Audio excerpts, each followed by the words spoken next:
Sakshi, I am your science teacher.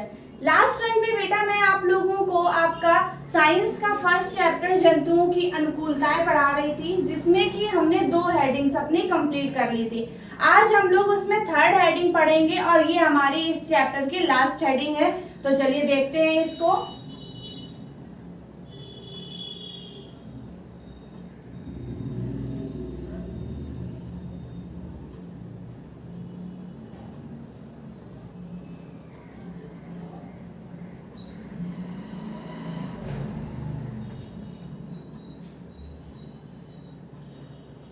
सुरक्षा के लिए अनुकूलताएं क्या होता है इसमें बेटा? जो जंतु होते हैं उनमें भोजन और आवास और के लिए क्या होती है? अनुकूलताएं पाई जाती है। इसी तरह से उनमें सुरक्षा के लिए भी अपनी अनुकूलताएं कुछ वो विकसित कर लेते हैं, जिससे कि वो शत्रुओं से आसानी से रक्षा हो जाती है उनकी। जिसमें कि हमारी फर्स्ट हेडिंग आती है विशाल आकार।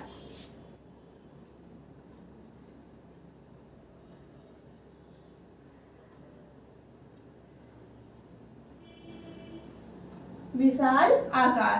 विशाल आकार, कुछ जंतु आकार में बहुत बड़े होते हैं, जिससे कि दूसरे जंतु इनको खा नहीं पाते हैं और इनके आकार बड़े होने के कारण इनकी आसानी से शत्रुओं से रक्षा हो जाती है। जैसे कि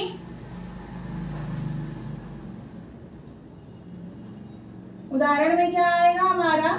जैसे हाथी, दरियाई घोड़ा,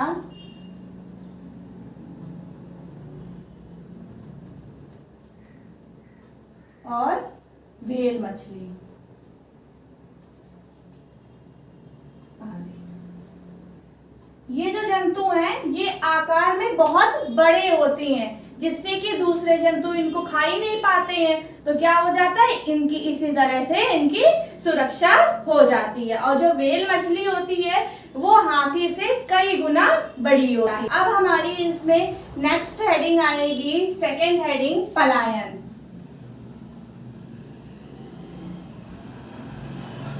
पलायन पलायन क्या होता है? कुछ जंतुओं में जैसे कूदने के लिए पैर, उड़ने के लिए पंख तथा तैरने के लिए भी पंख पाए जाते हैं, जिसकी सहायता से ये खतरा महसूस होते ही तुरंत क्या करते हैं? कूद कर या तैर कर अपनी शत्रुओं से रक्षा कर लेते हैं। इस तरह से ये अब शत्रुओं से बच जाते हैं। अब हमारी इसमें नेक्स्ट हेडिंग आएगी रंग रूप में समानता या परिवर्तन।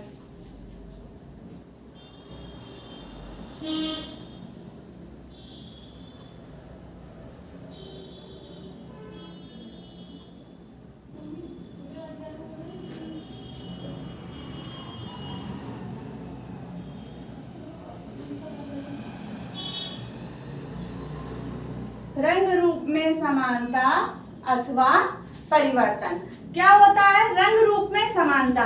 देखिए कुछ जंतु जो हमारे इस तरह के होते हैं, जैसे कि हमारे सांप हो गए और गिरगिट हो गए, इनमें क्या होता है कि ये जो वातावरण के बदलती परिस्थितियों के अनुसार अपने शरीर के रंग को बदल लेते हैं, जिससे कि ये शत्रुओं से बच जाते हैं। जैसे कि हमारे सांप हो गया, गिरगिट हो गया, ये क्या करते हैं? ये अपने रंग को परिवर्तित करते रहते हैं।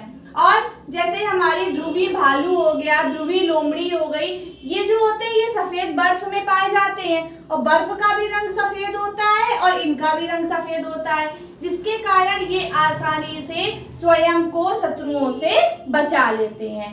अब हमारी इसमें नेक्स्ट हेडिंग आती है 4th नंबर, शीत निष्क्रियता या शीत निद्रा। शीत निष्क्रियता या शीत निद्रा। कुछ जंतु इस तरह के होते हैं जो बहुत अधिक ठंड सहन नहीं कर पाते हैं, और जब ये ठंड नहीं सहन कर पाते हैं तो ये भूमि के नीचे चले जाते हैं। इस प्रक्रिया को हम शीत निष्क्रियता या शीत निद्रा कहते हैं। जैसे कि हमारी छिपकली हो गई, मेढक हो गया, ये क्या होता है, ये सर्दियों में हमको दिखाई नहीं देते हैं। क्यों नहीं दिखाई देते हैं? क्योंकि ये सर्दी सहन नहीं कर पाते हैं और भूमि के नीचे सोने के लिए चले जाते हैं। इसके बाद हमारी लास्ट हेडिंग आती है इसमें 5th नंबर, देशांतरण। देशांतरण क्या होता है? देशांतरण का मतलब होता है एक स्थान से दूसरे स्थान या एक देश से दूसरे देश में चले जाना। क्या होता है? भोजन तथा आवास की खोज में कुछ जंतु एक स्थान से दूसरे स्थान या एक देश से दूसरे देश में चले जाते हैं, जिससे कि इसी प्रक्रिया को हम क्या बोलते हैं? देशांतरण कहते हैं। क्या बोलते हैं?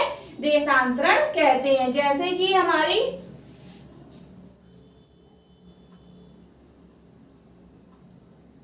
मछली तथा पक्षी, जो मछली और पक्षी होते हैं, पक्षी कोई भी पक्षी हो, ये क्या होते हैं? भोजन के चक्कर में अपने मतलब एक स्थान से दूसरे स्थान या एक देश से दूसरे देश में चले जाते हैं। बेटा ये चैप्टर आपका यहाँ पर फिनिश हो गया है। अब हम लोग नेक्स्ट वीडियो में अपना नेक्स्ट चैप्टर पढ़ेंगे। तब तक के लिए thank you, have a nice